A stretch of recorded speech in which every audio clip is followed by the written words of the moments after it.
Galatia megu prokna dum kaya anu go leader pena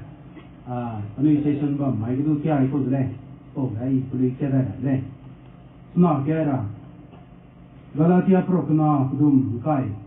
Krista la su yam pham gai de le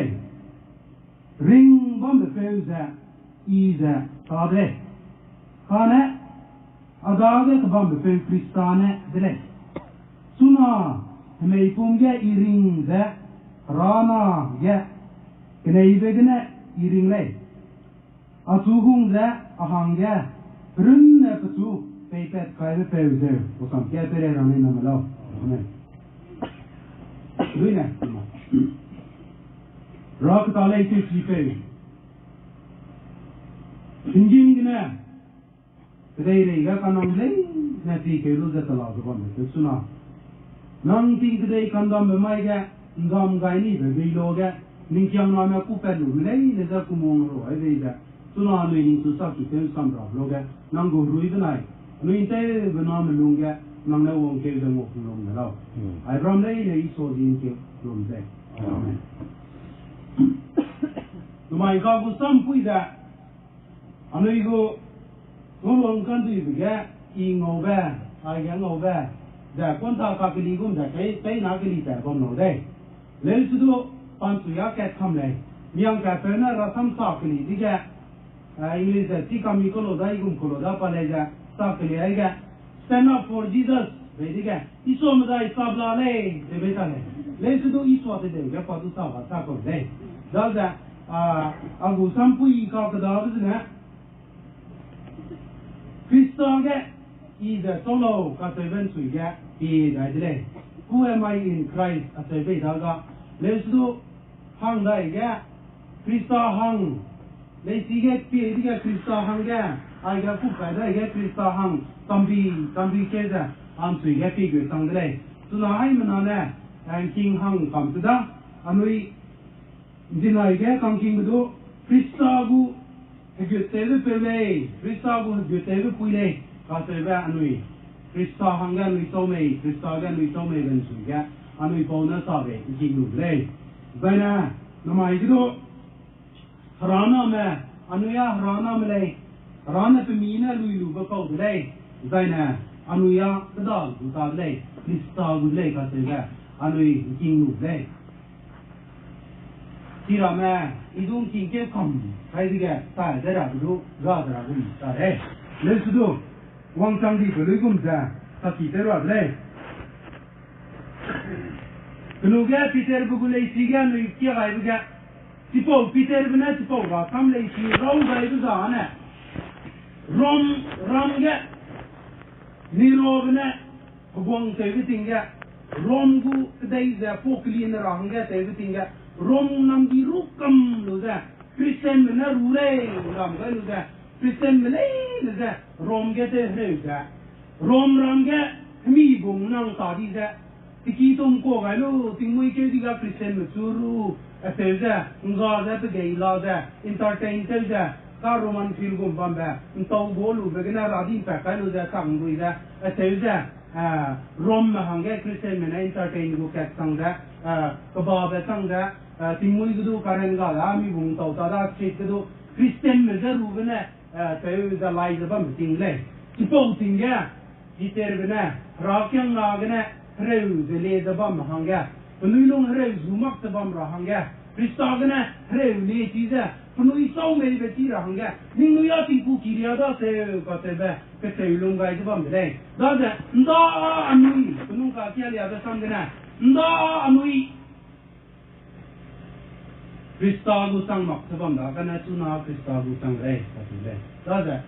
tau gu se anui suna Krista gu le da mi hai bana da suna I sing ga ai po Sampui da kyang sam ke le okay hai ma kyang sam ai ke le I lo ka kya ke ra go Krista hang I solo suna hai na kyang sam ra ke kya kana kusum Krista hang I solo ren asuka ka da I tau se nang du nang tau se Krista hanga si pau za nang king pera hanga le ra le da da Galatia Magukunuga, Nkai Yakada, Galatia Mahanga, Paul the Nelly Shiro like that, but too long fat, Patati Rahanga, long fat riveting, Patate riveting in a Harakianga, Pipung fat Kaiser Bomba, Galatia Piting Pindia Pibomba, Rakianga Policy, the Rovele, Catule, Mati Magda, I call Roelu, Tanga, Paul the Zoo, Marti Argena, Side, hey, then Peter the Zoo Side, hey. Then tonight that is that kind of the Gong Nero Kunuga, Christian with the Kahre, that Kaidi, eh? That's a supporting, yeah. Kahre, Ramelung Tendi, the bomber there, about Sunday, that's nothing to do. History there, and we pop by Kulung the sea that led on the bomb coat today. That's nothing to do, Mati Magda, and we picky the Batulong Ramadun, fight to the we may team up today. That's that you that go on the thing, yeah. Sooner or young do I post some that Saudi Kasang Bangre. We know about I post some that put out in that I post some Puite alone. The base is the Perhanga, Pugu identity card got that, Pugu ID card got that, but the base is a destination that's unlovely. No, my foreign Terrahanga, USA Terrahanga. Ticket copy yellow bombesu, Nangu ID card gadizana, Sipo Pebam Tangra, Sipo, address gadizana, Nang Zopet Kailen Sumalo, Nang Tangra Male, Isa, Ile, bombesu, Sipo, Company Good Sipo, Rakanagu Pelde, Ile, as a Veti Matizana, Sipo Bam Sangale. The base is the Perhanga, Pater Abam Hanga, the Panko May, then a Pato May, the Sira, they posing that. Today, Reza, letting him on tap and Pule go. Suppose Zegana, no my gano is today, Tingim Ram Hebram, Sang the Zegana, Tingim Ram Terram, Sang the Zegana, and we Tingim Ram Tatkuda, and we go identity, and we go concept, and we so made that. He can that Nadia, Manada, here I go there. Today they get things today in my everything there, Adam the Haran and Dam my loser, Madau, Harabatiam, Adam very Malay. Rabatyam Adam ring me. Pagane ring male. Idu Harabatyam ring male. Harasu you Kaima Adam ben male. That's it. Namai Harabatyam is sang the Bamleso, Harana Puilum Kaima like that. Baigun the earing a lot. That's the non ring the Harasu you, the non ring that. Harasu is there. So good I love to it. Krista Gudre. So they have we now go. Even in my Adamba, when I am with my gap, even in the lay, and then the lay, and I'm frozen on me. Sipogum, the Christian sounds the Larry May. No, Abraham Bugum, the Suku Kaira Pam, so he knows that no lose the cake is that Kakulumba Tata, they come by loser, and then the Columbi. Now, Makana. Mosa Bugum, the Suku Beda, Lady Imaka Patadola, Parangai Beda, Rangai Beda, Rada Panam Po Beda, Sanga plain as a Pecam, I Beda, Israel with the Mulu, the Canon of Terra, and the Zopetita. That's the Sigum there, and we go to Switzerland designer. Kabang the bomb, they do, and we have then reset, relay. Something I can't see the good lady. Mianka, Rankan say the bomb. Say that it's all sides we get people. So, Matai there, Boha, say, Rankan say the bomber, but it's all sides we get people. Kanani Anka Sewa, Zudatis Kirapa, Punikini, Roger Rankan say, Peleko. Say that it's all sides we get people. Like on the column. Sidaga Punam go. Anu indai tu rakyat nam dah, anu rakyat nam betang lesu, anu itu lungna, teu hele dah, entang lak dah, pol begum dah, miram dah teu sahabat lungum dah, anu ina kelebro bam lesu, pol begum dah pelung ni ada juga, panai teu sahabat dah kana, panai teu sahabat dah, miram ina Kristen dah teu sahabat dah, pan le dah dah hangga, patah cita le, dah anu mai, anu ya le dah beting tang bi le, ada, anu itu benama. Anu itu konsep simak design anu Krista ke anu Zeme dah silap le ada ndi kong bu le chi ndi kong bu sampui gina anu ja ko te le ga sa ke di no ndi kong bu sampui gina anu ja ta i be te random gai na ta i be te random gai po da sao te anu tang ma ka adam na i de la ko i den kri re ga na i turang ai ko ta i be te random gai po da adam sa na me se noi ka Krista bu adam pa kana be sa na me se ada anu ta i be te random gai po da Krista cái châu mình chỉ mặc gì đây này, tay cũng để Krista ta đây chỉ là đâu,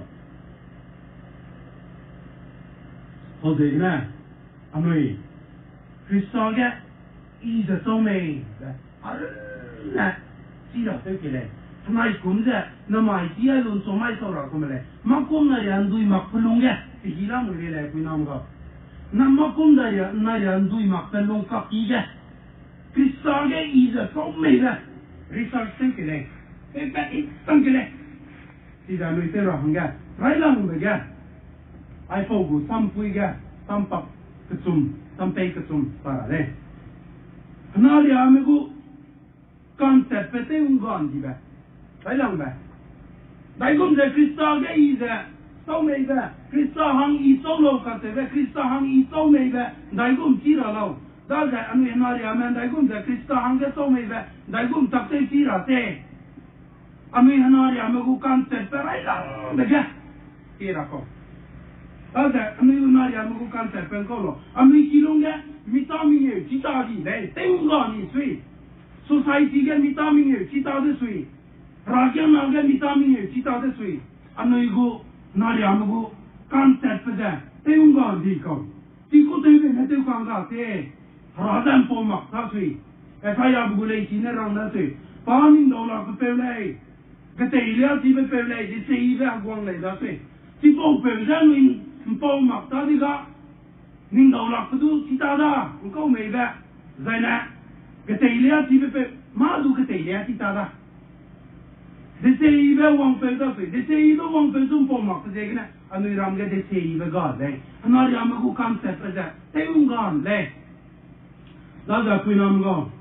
anh ấy phone gì cái này là là chúng nó anh ấy cũng can thiệp phải theo này ý số thì bộ phone đi năng đây quy nam go cái linh cái phone lo cái lúc ra bắt đầu mình cái gì làm cái ý số thế này quy nam go hallelujah năm mai phone gì cái này ý số mình cái chỉ là hàng cái thế này phone này tiêu gì vậy nó ý số năng số mình cái ngầu đây là mặc đây cái này mình lùng cái này anh lùng cái này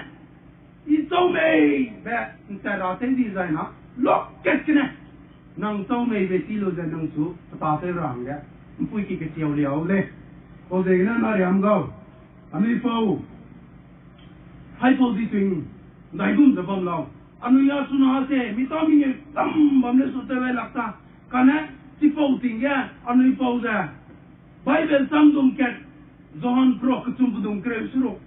relat pet kalu da hara sam do pong kamla bam le patuin tung lu da le ke mak da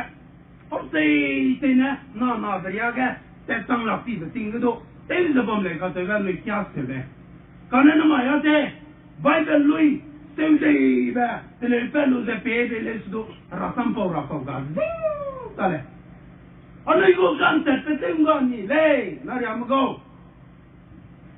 tiêu cái này, thì ra ra căn đình tiêu phân nào cả, mít rung lấy mà, ông ta mà ra thăm nó sao thì cả, ông ta mà kinh ra thăm nó sao cả, ra căn đình tiêu nào cả, thành bên này không, mi câu suy mít rung này thành ba cái ta sao ra cả đó, thì cũng thế, mi tiêu, ta ra cả bám luôn thế, mi tiêu cũng có bám, ta chỉ mà cả, mi ami pro rakan ding pe nei sai udre sai li sing te wang lo ve ta lu da rapo nam na doi po dai ning pe wa ring la to wang da pe hang ga sai li sing te wang ti lam da pe da sai la ria tang de ga pa na hang ga ti po pe sai li sing lu ra hang ga lang ai pe san be me mi srung me ti ma ka po pe wang dai da ti ga pe ring la le da pa hang ma u ka ja kai mak ta le da le ma ya ni Misrong gunari ate ula nei, tampe gunari ate ula re nei. Anu pe rakan ding pe tangbam le su, anu iti mak de la mei spora kamu. Anu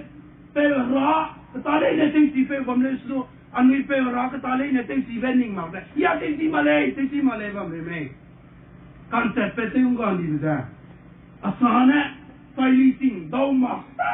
đấy cái đây này cái này pro macam kete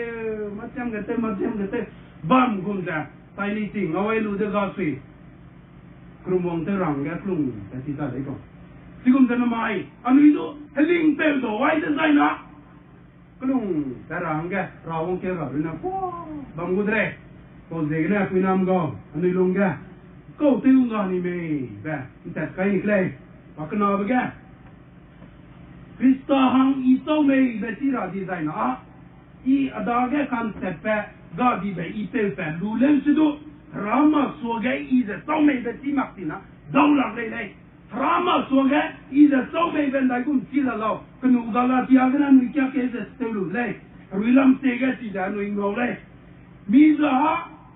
đây cái này mi gu mặc đây Krista gu tăng đi đó sẽ chỉ có sang cái đó nuôi ra cái thế cái đây chỉ cũng thế hanaria mà đó này hanaria đây cái này hanaria gu mặc đây Naria me za naria mu makau naria mu makau to gute rakyang na mu kau saja rakyang na mu di na naria me na rakyang na ta te mak le tong ne te ro lo haram ge pugu office ke tam bang gom da naria me pugu office pung tam da sipai me pugu battalion pung tam lo da bam tam da meeting lo te tam da ram re rang de ne klei pro de bam gom da anui do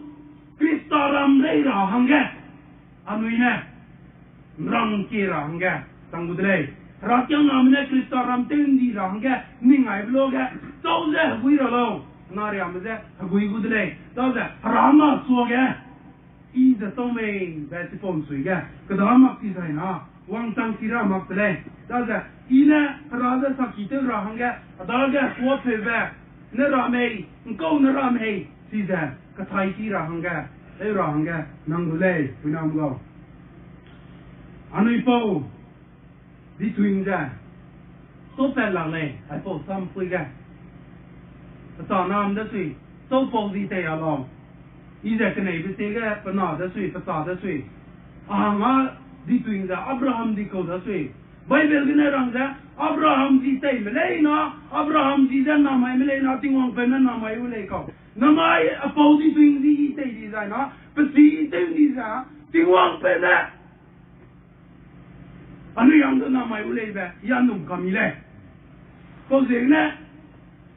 anu ipo ne Kristen tu ku kai be je, hagang ni ting wang ni ke pesu lak nam ni le, be jim kai nam ni le. Hagang yang pokar gam ting wang tang le, pokar gam ne, ai po ring tang le je ke ting men tang tu, penui ku ketai pai penui je tap kai rap pai je, balu je kang i kau le. Tiba ting ai mi pui ke pesu i je padu ring tang lu je. Bam kau dah kena pesuang ni dah pay makta le. Pesu je society kena disconnected le, so pen le, game pe wang le mai ta le. Kalau ket bam le so,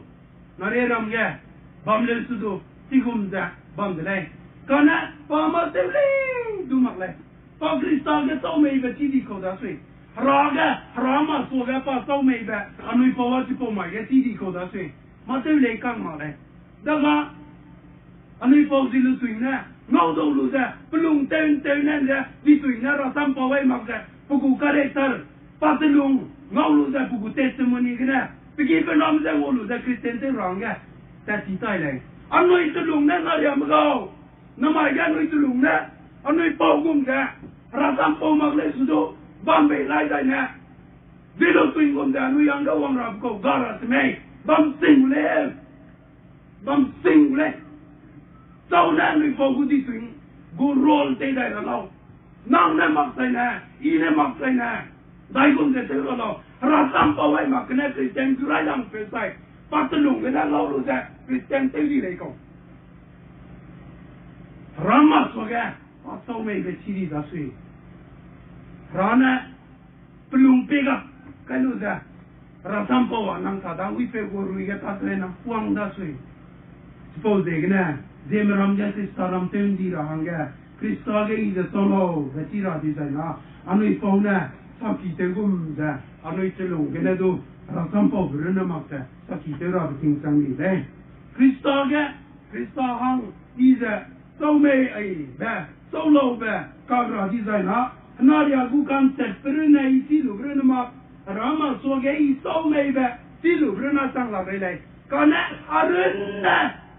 i Zeme ba sidai la nang relai nunga gu talenga di be i peza donglu da ka rama soge i Zeme ba sidai lu da kana i den dai gun come ba karuna su sidai ranga nang re sidai dai gun takse lo ki began noi getem ki ratem kilai sab ki temda anuina petung ara tem kilai designer sab ki temma ke duiba ngol ra hang de da aruna zuti ranga I anar ya ka bam beda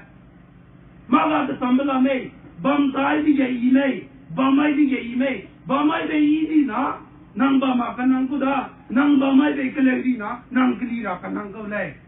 tigum ko ne na ya mro ga la me nang degina naria ga problem la me naria ne klira ko mag nang ne klira ko le ine klira ko le ne inga be da naria te do la ti na naria am so ti te lo ko tonga ko me I wonga ko le da zaina ra kyang na me naria me bam ra hanga rangai ta da te ting twi ra hanga u mai dre Krista du phasa te su ra tingal dai gum bam ku doi bena su to go dre sigum da anui zedu mai bete rohanga anui bu concept anui dawai buda rama soga anui Zeme ba anui ti buda dan arun Zeme ba anui Zeme ba min sui ga mi tiru mai ga min neilang ba min salang ba sui ga anui ze doi dai le tingi ma buang ram ga su dai da kamram ra ke dai ra pe de sui ti de iso piska gu neilang ba mi sun da sui dai re zen ni pa sai dan na ko tele lo ai ram nei nei ngam sai le ni ta sai lo gena sigum da anui za doi ko ulai ko ze gena pinam go anui Krista ga Zeme ba anui da inta sira hanga sai lo di zai na Bible ga sai ka da ra sam bangule lesu David pezete mak daulati le David pa nam ga mili reide kle pro ba me poina David penai PYFZP ka bam la ra samdu milunga la ka tang ko lai ti tara ma ka da ma ta u dai lesu David peda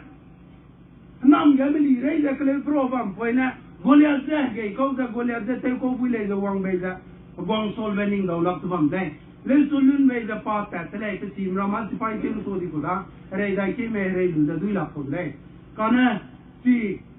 David peda ke ngai te mak dai kia nghe tây mặc ra không câu tây lâu su căng tây lù ra thì đây su căng ghê kỳ cái này quay lù ra hăng ra su căng kẹt nè Goliath phải lấy ra hay vậy bây giờ sai đi đây David pam bia mặc lên anh ấy cam bia bây giờ cái này anh ấy Zeme về mi tụi gì mặc lên là điểm go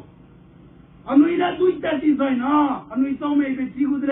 cái đây đây quang ram election political bukan đại cũng ta lâu pan đã đuổi mặc ra Dui ra be kyang na rangkang ni mai be rangkang pulu saudi na ti ko pa pulu saudi pe ko kan ta pa Zeme ba mi du pram na ma ti dai ta dai kanan dai gum melen so pa na dui pe ti ta na pe kyang na tang da pa na ruling party tang lu dre ti gum za anui dui per lai David pe na Goliath pe da dui ko lu za pe ta mai ma na David pe Zeme ba ke dai re me na chi chat ma ga kana But the razor for big away, my God. Zeme be city tale. Apui na magaw. Anui kring biga. Anui de kudoi ben suida. Anui pang dia makda. Goliath pegunda. David pegunda. Goliath peze duira le. Agu Bible beken sukang kang ket bam bam le. Ai po sukang za. Suka kete buina rangai ga ido ming tau lo da agu beken sukang koi lo ta kai le. Ai po sukang Bible beke ikunum tawai da diga. David pen sukang kang mi ete bam le su te kama nang ma la kang ken du lu tale nang da ge talen mi ye ba mule kana talen ket ne le su du ra ta te ra nga nang gu nang su ku doi be du ko ra nga bui de le nang ta de le ra na te we u de le ba anui ngau de da da na ri am gau anui ma ki be sang ra hanga gam di ka te le pe na ta pung ka than ri da gam a se pro da ka le da tara pa lui le da ka le da bam de karena nanti kata Ndui lu dan lu feskai dia juga heli midi dah tiga du kai lu dah tak tulang lu dah tak tulang lu dah bidu kai lu dah du kai lu dah ketak ke pintu tiga kai lu dah ketali dah atau ke di betang di saya Krista angge nang gam di gumda tang dui mai kanang belai na kai lu dah mira mazan nang buing je rah angge nang dah kena pet dui mai hare le dui mai agam tang rah angge tepung kang gumda Pozegna, apuna magau, ikabam betakta, arunna, isi design agwang pena, kahlu bega, wang ra, kugai bega, wang si buidilai, agwang pena, kahlu bega, wang ra, anu ida kugai mai gan dai gunda, anu wang ra lao. Krista guda sui, anu isu naikat ma naikat ka kuai kim sang guda sui. Sipo mai gan dai gunda rate, kidai regan ka birthday la lebe abarwana takai laka. Kagya bekila lebe abarwana takai laka. Tingjen ka agwang bega, agwang pegu kagya bemai ka, kugai bemai ka. Abarwa itara me.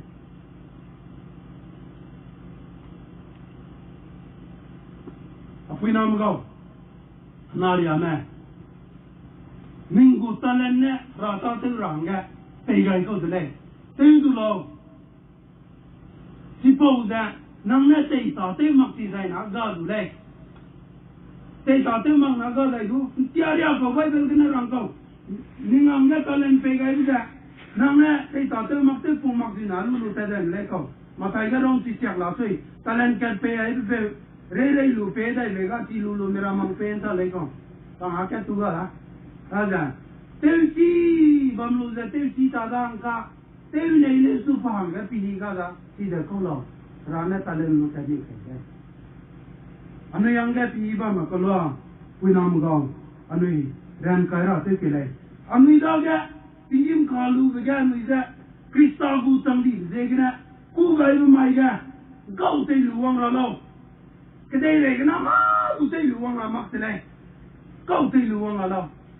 Pinjim ramga, rabe mi sunga, bambe zegna. Mi guta lendu kesam be pele oleh ya mi ngale. Daga, mi guta lenza. Pinjim ramga, exercise ramga. Anu idau la lenza na, lemai tele mak ti zana, dai gum zana rada ga mai dau la lo. Ruigu rati rasam da, dan ai ga rasam sa pe ni pona salu dre. Ruigu rati ya gungda mi sui be ti sei be le ji be kam ya be. Ki be lung sang te be. Karena apa? Misalnya isi skui lah mui. Jadi kat lang ganang kena iba bam design ah. Nang ne ki iba kedai lo tu, dia tu, timbang tu fokli tu. Ada. Cheese skui roga, ruigu cheese skui roga, nang kering bega, kekala me. Cheese skui bama, tu sudah. Si kekala me, miram zengi asi bela me, lesi bela me. Karena bela me, nanggu karakter dia. Si pauda, raram hangga, winam gau, saudi kau deh, ada. Namai, Krista ga. Anu isau meiba, ira design ah. Nari amigu konsep ba, anu ipem dulu, sosial ga, anu ibu identity silu, anu ibu design ah. Jena value, saudi bakau. Mikaran na minsu ga, kan roba ga, mikaran na peuci, lu zame ba mangau deh. Dan Rama soga mi da so mai veti gai da zana haruim pui da sigulai pui nam go zana mi ka bam da tak mirin mi da gai da zana madau do kau da ma lai ada miang da sam na rakyang nama da hanga rakyang nama da solo ate vediga miang da sam ha ka bang da le patakang go mbau da le pakang me le Zana ragule rana le atele zana bau na tiga bamule bau kezina harahanga ya mun kau kan nomba kau le pelung ri mak ko pe mak ko le bau kene hule ana bau kene rahanga ya ku pe kani ko le ri pe ni ko le rana le gong ramanga ku pe kani ko le tele sisena sisen kam le Karena rahangga nang amu ikau tang ngare nei, tu na rahangga asua ku perkani kau deh kata ga nang karuna nang sun ka silu lalong, ada makum go sampui ga anu hangga kutu deh, makum ga ning sura apa tu rahangga makungu Ndui go wan dai na ku gu le aza na mai anu go identity le ku lu da makum vacancy pa da ku ga dai na dai kum da noi ngai ra lo ka da ra hang ga e ki le u nam go o de na Krista ga iza mini panga di ba gum de le pana panga di pe wa ta so me da pe da ga ne ti ta di ko nu ga identity te un ga di pe gum da pa so me da ti ta di da le so ku identity concept pe da ga gum la le ya gum di de le ba ti do da li wang dai be di ga ni song ga da ki ba pana tang do he ra la me pa ngo he da lu le ti po pe wa li wang dai di le ka ne da ma ya nu ya ti lo mili panga di le anu di le pana panga di pe wa li wang di ko le ka ne mili panga di ba mili ya ma da du wang dai ma le tin da ke dai le mili wang dai ma pe de na mili rei pe ingim na wang ke lu da ko mili kat ga di ba anu ida pura le te le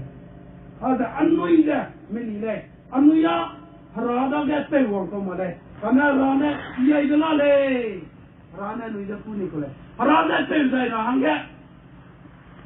anu ya pi ga le suna harada ti lu de wang di ko da sai anu ida na anu ti lu Krista na nai ka ko pok pa da so long ni le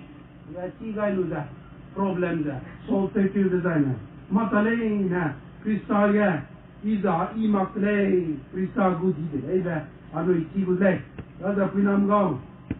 rata ida te ran dam gai ma hanga Krista ga pa da so me be ti sing ha di zan ranen dam gai gu propose patin de ta de ba me pak te pui ra hang de na ti da rang ko de le ranen ni zan dam mai gu tang ye zan dai gum tang ne te pui ra lo di zan Krista ga mi da so me be ti di zan ranen mi da dam gai de anui te pui sing le ka te le da miram za rama today re ti ga di de na punui za rama punuya punui so me da ti lu da miram za da di du di tu kam ta ta le ne gudu hang kam te le ti nam go namai anui re he mena anui na so me da ti na mak ti zain anui Zeme da Krista ram tang ra hanga wang tang ra hanga anui mi du na lo gu le o de na anui ku du ba na Krista ram hang de na mak ahang de na makta nang hang de na makta rakya na hang de grin na makta tingim ga bam pe wang ke da ra pe anui da samram ga ra pe Krista hang de na anui da so me da Krista da ga tang rang ga anui da ga concept da anui rin na anai kum da chi hang rang ga me da bam ke le da ai na na da sang ke le da ka ti da ta de ga ni gam le ne bro te ka li de na wang tang ra na ra na jem na ne ngai ki ra le ne ga pe da na na ma la amen